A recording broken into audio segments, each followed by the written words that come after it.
नमस्कार, मैं हूं राजेश पिपलोदिया और इस वक्त आप एक बार फिर देखने जा रहे हैं हमारा चिर परिचित कार्यक्रम ज्योतिष शंका और समाधान। तो हमारे साथ एक बार फिर मौजूद हैं पंडित कान्हा जोशी जी। जोशी जी, सबसे पहले तमाम दर्शकों की ओर से आपका न्यूज चैनल में स्वागत है। दोस्तों, नवंबर माह आरंभ हो चुका है। 1 नवंबर को देवउठनी एकादशी से हम इस प्रोग्राम का आरंभ कर रहे हैं। 1 नवंबर से लेकर 15 नवंबर के बीच और कौन कौन से तीज त्यौहार आ रहे हैं, क्या है उनका महत्व, किस तरह से आप अपने दैनिक जीवन में उन पर्वों का लाभ उठा सकते हैं, आप क्या करें और क्या ना करें जिससे आपको केवल लाभ ही लाभ हो, इन सब बातों को लेकर पंडित जी आपको विस्तार से जानकारी देंगे। तो पंडित जी, हम चाहते हैं कि आप शुरुआत कर दीजिए ताकि देवउठनी एकादशी का क्या महत्व, विशेषकर जानते तो सभी लोग हैं, लेकिन उसका आध्यात्मिक महत्व क्या है। और इस बार 2 एकादशी है, 1 नवंबर को भी और 2 नवंबर को भी, लेके फिर भ्रांतियां फैली हुई है। तो क्या मनाना उचित होगा, कौन सी तिथि को क्या रहेगा? जय श्री कृष्ण। सर्वप्रथम श्री हरिप्रिय कार्तिक मास अभी चल रहा है। पूरे वर्ष में सर्वोत्तम मास कोई होता है तो वो कार्तिक मास होता है। और उसमें भी आप बार बार सुन रहे होंगे चातुर्मास, जो कि श्रावण से होकर के शुरू होकर कार्तिक में खत्म होता है। आप चाहते हैं कि पूरे चातुर्मास के व्रत का फल आपको मिल जाए, पूरे कार्तिक मास के व्रतों का फल आपको मिल जाए, तो केवल ये 5 दिन जो कि वर्ष के सबसे अद्भुत दिन होते हैं, इन 5 दिन आप सलंग व्रत रख लीजिए, जो कि दिनांक 1 नवंबर देव उठनी एकादशी से शुरू होकर के दिनांक 5 नवंबर कार्तिक महीने की पूर्णिमा तक रहेंगे। अगर इन 5 दिन तक आप सलंग व्रत रखते हैं, एक बात का आपको ध्यान रखना है कि 5 दिन आपको अन्न नहीं खाना है, केवल एकादशी जैसा व्रत रखना है, तो पूरे चातुर्मास के व्रत का फल आपको मिल जाएगा। सबसे पहले हम बात करते हैं दिनांक 1 नवंबर शनिवार को देव उठनी एकादशी का पर्व, उसी के संग तुलसी विवाह का पर्व पूरे विश्व भर में मनाया जाएगा। आप पूरे वर्ष भर में कोई एकादशी करें या ना करें, लेकिन देव उठनी एकादशी का व्रत आप सभी को करना चाहिए। उस दिन विशेषकर 4 गन्ने ला करके आप मंडप बनाएं, तुलसी शालिग्राम जी का विवाह कराएं और एकादशी का व्रत अवश्य करें। और छोटी दीपावली का पर्व धूमधाम से बनाएं, जैसा दीपावली के दिन करते हैं, रंगोली बनाएं, दीपक लगाएं और विशेषकर पटाखे अवश्य फोड़ें। कुछ राज्यों में 2 नवंबर के दिन सूर्य उदय तिथि के अनुसार, वैष्णव मता अनुसार देव उठनी एकादशी का पर्व किन्हीं जगहों पर मनाया जाएगा।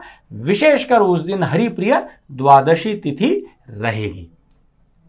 एकादशी का जैसे आपने व्रत का कहा कि भोजन ही नहीं करना, उस दिन तो सामूहिक विवाह के भव्य आयोजन होते हैं। ऐसे में लोगों को लगेगा नहीं कि भाई पंडित जी ने गलत सलाह दे दी?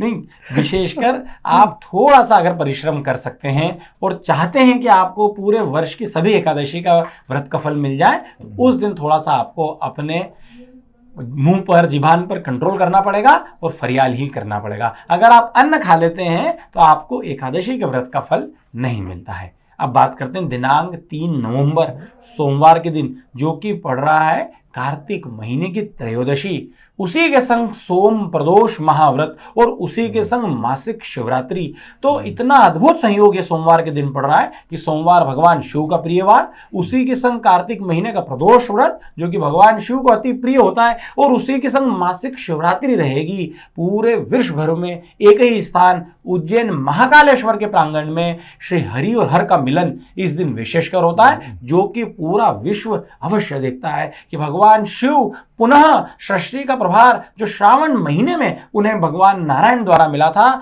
वो वापस से पुनः श्री हरि को प्रभार सौंपते हैं। तो इस दिन विशेषकर सोम प्रदोष के दिन एक उपाय आपको करना है कि उस दिन भगवान शिव के दर्शन आपको अवश्य करना है। अगर आप कर लें प्रदोष का व्रत तो अति उत्तम रहेगा, नहीं तो भगवान शिव का दर्शन पूजन उस दिन आप अवश्य करें।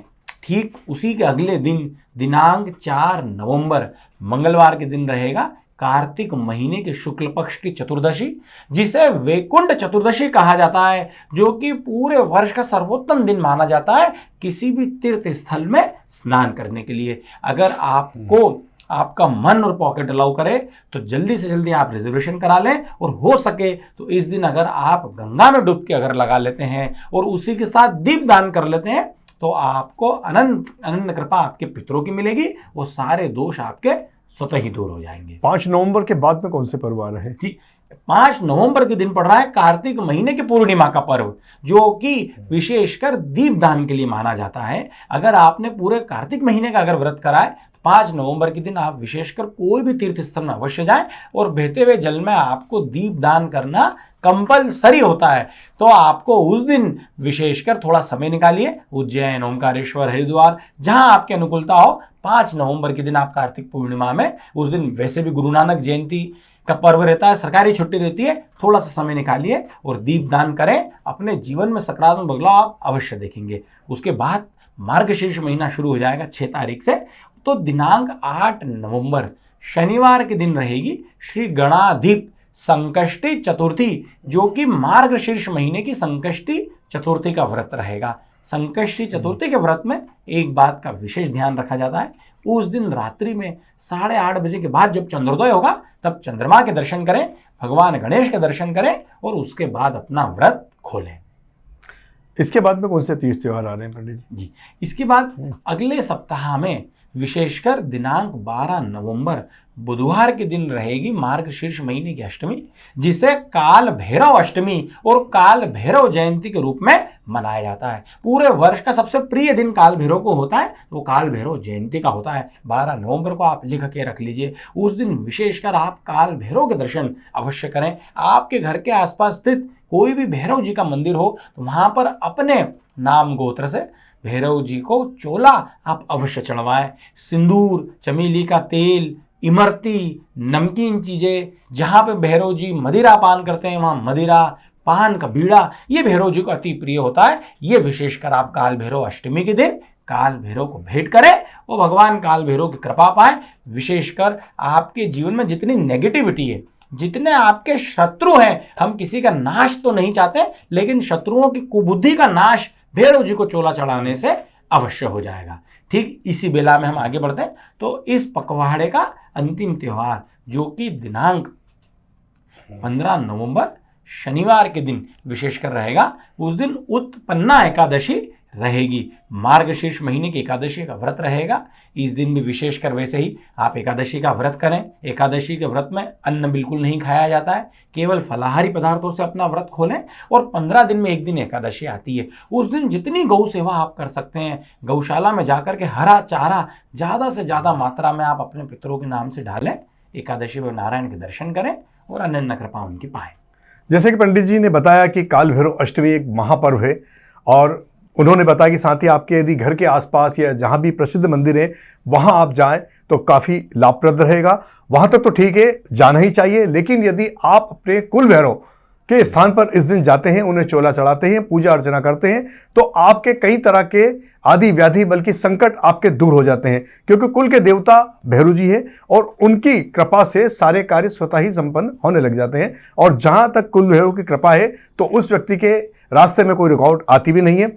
और इस दिन का एक विशेष महत्व यह भी बताया गया है कि अगर प्रातःकाल आप जाते हैं मंदिर पर दर्शन के लिए, पूजन के लिए, तो वो काफ़ी लाभप्रद माना गया है। तो काल भैरव अष्टमी के दिन आप इस बात का विशेष ध्यान रखें कि यदि आप अपने कुल भैरव के दरबार में जा सकते हैं तो काफ़ी अच्छा रहेगा। इसी के साथ पंडित जी, जहाँ तक है कि अभी 1 नवंबर देवउठनी एकादशी से सामूहिक मतलब विवाह की शुरुआत हो जाती है, देव उठ जाते हैं, पर ऐसा बताया जा रहा है कि इस बार शायद 1 तारीख से लेकर 15 तारीख के बीच में कोई विवाह का योग नहीं है। क्या कारण है उसके पीछे? बीच में कोई योग है या 15 के बाद ही शुरू होंगे?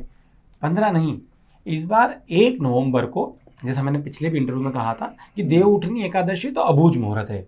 उस दिन कोई मुहूर्त हो या ना हो, देव उठनी एकादशी के दिन भगवान के माथे, भगवान के भरोसे आप विवाह कर सकते हैं, जो कि सामूहिक विवाह हर वर्ष होते हैं, इस वर्ष भी होंगे।